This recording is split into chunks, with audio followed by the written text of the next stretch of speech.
May legacy na handog ang isang anak sa kaarawan ng ama. Sorpresa na nagdulot ng electromagnetic energy sa ama dahil dekada-dekada niya na itong pinapangarap.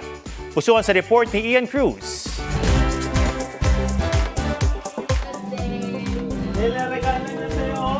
Sa birthday ni Tatay Philip Soberano, parang nag-vault in sa saya ang mag-anak.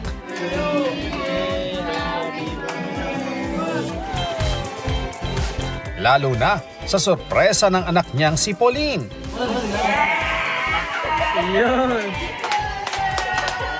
Voltes 5 Legacy Action Figure. Si Tatay Philip, di robot sa feelings. Lalo tang natanggap na regalo, dekada-dekada nang inaasam.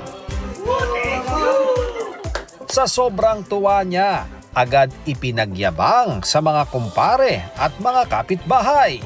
Nagpabili ako sana ko eh. Paborito niya at walang palya sa panonood ng Voltes 5 si Tatay Philip. Nang una itong ipalabas, naghanap pa nga raw siya ng laruang Voltes 5 nang makapunta ng Japan, pero walang nakita. Buti na lang may reboot sa GMA ng classic robot, may mga action figures at merch na. Kaya ito ang naisip na iregalo ni Pauline sa ama. At si Tatay Philip, electromagnetic naman ang pasasalamat. Ian Cruz, GMA News.